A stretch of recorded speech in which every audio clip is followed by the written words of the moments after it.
welcome to today's edition of Pegasus Test. On today's edition, we're reviewing the Bianchi UM84 holster. The UM84, made by Bianchi International, stands for Universal Military Holster Model 84. The U.S. military type classifies it as M12. It is a universal holster able to hold any firearm. When the M9 pistol was adopted by the U.S. military, they realized they needed a better holstering system than the leather holster that had been in use since 1911 with the adoption of the 1911 pistol. So they were aware of what Bianchi would make and pretty much adopted it straight out. The holster is pretty unique among holsters, especially at the time in the early 80s when it was invented, in the fact that it's ambidextrous. And we'll demonstrate that ambidexterity a little later in the video. It's also a system, so it can be used in multiple ways. While it's designed to be mounted to a cartridge belt on your hip, it also has the ability, through the use of this drop leg extender, to be used as a drop leg, which is pretty handy, especially for like armored crewmen or aviation people who have a lot of gear on them already, and the pistol, while keeping it accessible by having it down on their thigh, gets it out of the way. It also has a chest rig that allows it to be worn much like the M7 chest holster is worn, and it also has a device to replace the flap here with a thumb brake system to allow for a quicker draw stroke. As we get started, let's go over the major components of the M12 UM84 system. First of all, you have the flap here that's pretty comprehensive. It does great about protecting the pistol. And when the pistol's in it, the only part that's sticking out is the butt. The next part of it is you have the release lever, which is just simply pull down and lift up. And this reveals the mounting matrix. Down here at the bottom, you have a tie-down strap that you can use on a drop leg situation. Flipping over to the front of the holster, you have this snap here, which has a cleaning rod. So, a little difficult to get out, especially with the flap closed, but once it's out, there it is. Handy dandy use, although I gotta admit, I've never seen anybody using it because the military, all the 9mm cleaning kits are issued with a cleaning rod in it. But it's there if you need it. And it's secured in place by a little piece of fabric and a snap. Over on the other side here, getting to the genius of the system here, and it's this clip that allows it to be mounted.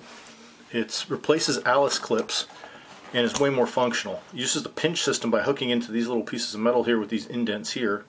It simply flips up. Place your cartridge belt where you want the holster to be on it. Flip it down. Pressing from the inside, hook one and then the other, and voila, it's mounted. And you are ready to go. You need to take it off your belt.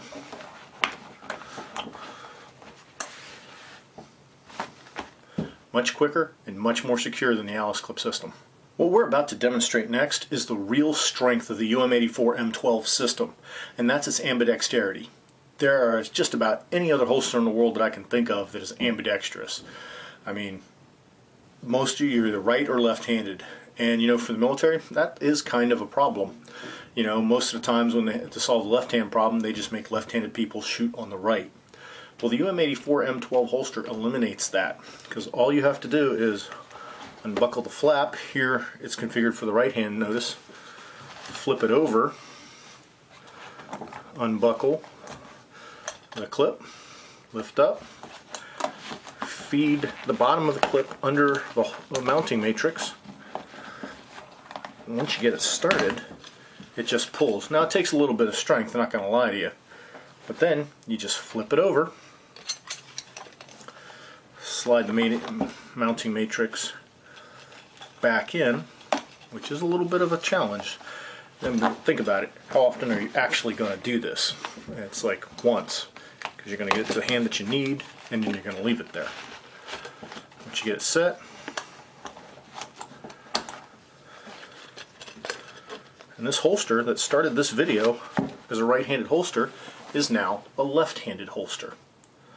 While the UM84 has the term universal applied to its name, and it's pretty darn close to universal, it's not quite, and they do come in two different sizes. Here on the drop leg platform, this is the full size. This is the one you would use for an M9, or in this case, as I have here, a P226, a Glock 17, etc. However, they make a slightly smaller, and when I say slightly, as you can see, It's just a couple of fingers, maybe an inch difference. But that's enough to keep a .226 or an M9 from fitting in it. But what it is perfect for is like a Glock 19, Glock 23, Springfield XD, kind of the smaller or mid-sized semi-autos. So you get all the functionality as a field gun out of those guns, and a perfect field holster to take with you as you use it. Because one thing this gun does do, it protects your firearm in the field. As you can see right here, not much sticking out, 3 fingers worth essentially. Let's go over the features of the M12 holster and the drop leg configuration. Bear in mind, this is an early 1980s design, as we'll see. A lot of the refinements and features that we are pretty much consider standard today and we wouldn't buy a holster without aren't here, because they simply haven't been embedded yet at the time of this holster system. Starting with the leg strap.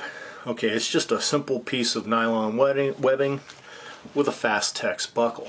The problem with it is it slides in and out of that Fastex buckle really easy. So one of the things you have to do is tape it down, both the trailing edge and up by the buckle, or else you will lose your leg adjustment almost instantaneously.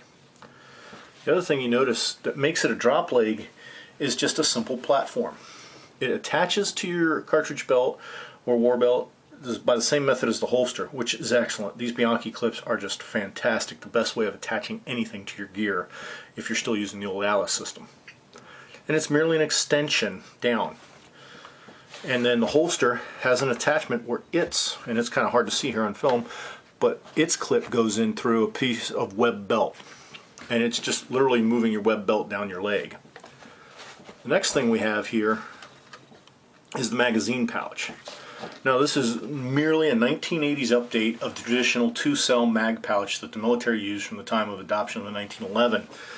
This one's designed for double-sided mags, and as you can see here, it holds both, but it only holds them facing opposite directions. They both will not go in the same direction.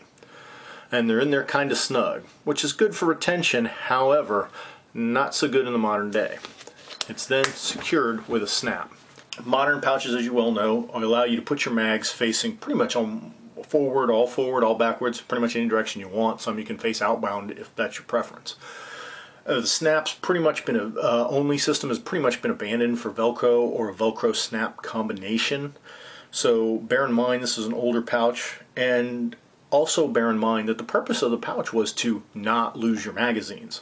Whereas the modern pouch is more designed to not only not lose your magazines, but you give up some retention security for the ability to get your magazine out of the pouch and into the gun faster. These are all concepts that, while they were budding in the early 1980s, they're not ingrained in training like they are today. The UM84 holster system, or as the military calls it, the M12, this is a pretty underrated piece of gear, and quite frankly underappreciated piece of gear. This is a holster that pretty much was the granddaddy to everything that came after it, as far as using nylon as the main component, and not just a cheap Walmart style hold your pistol with a retaining strap nylon. Good quality nylon that stands up to years of abuse. It's also a holster that's very adaptable. Even today, here in 2017, it is hard to find a holster that is ambidextrous, that is truly has all functionality on the right side and the left side. This holster, when you switch sides, you lose no functionality. I'm really at a loss right now to explain what other holster can make that claim. By the same token, it's also a very versatile holster. As I've demonstrated in this video, it can be converted from your standard hip wear on your cartridge belt holster to a drop leg holster. And is it the world's greatest drop leg? No, not by any stretch of the imagination. And in Desert Storm, a lot of the pilots I served with used this. Matter of fact, one of the pilots actually gave me this rig after Desert Storm, and they liked it because as they sat in their seats up in the front of the aircraft, the holster would actually be loose enough to flop over the armored tub the seat was in and allow them to sit comfortably for hours at a time as they flew missions. Yet they still had their holster handy, and they didn't have the bulk of the M7 shoulder holster interfering with their flight vest and all the gear on it. So, you know, it's not perfect, especially in the drop leg condition in 2017 standards, but it's still viable and still usable. And if you only have one holster and you can't afford or have reasons for not wanting a full-time drop leg, this is a really good compromise in that respect. The other thing that this holster can do, it can be converted to a shoulder holster. I don't have the shoulder holster set up, but it's a strap that attaches to the rear of your web belt, comes over your shoulder, and holds the holster right here on your chest over your heart, or on this side if you have it for the other hand, if you're left-handed. At that point, it has all the functionality of the M7 leather holster that's issued, or the tanker rig as it's called, as it's issued even still to this day to armored crewmen or air crew for holding their M9s. Another feature that's available for the holster, it's come out in about the mid-90s and it's never been military issue, is you can take the flap off the holster and replace it with a thumb brake system. And what that does is right about where the hinge point of the holster is, you now have a snap, so when you go to draw the pistol, your thumb hits it, breaks the snap, and you can present as a more traditional holster thumb brake design, which allows for a speedier draw than having to undo the flap and then draw the holster out. And that gets back to why I say this is an underappreciated piece of gear. It doesn't do much perfectly other than be a field holster attached to your field patrol rig while you walk through the woods. But it can be pressed into service for any other method. You know, it's a pretty good shoulder holster I've heard from the people who use it in that configuration, and it's a okay drop leg. I mean, it was a drop leg when there weren't drop legs. So you got to give it credit for starting the trend. And it's still valuable in that role today, although far from perfect as mentioned before. We hope you found this video informative. We hope you comment, like, and subscribe, and please tune in for future gear test videos.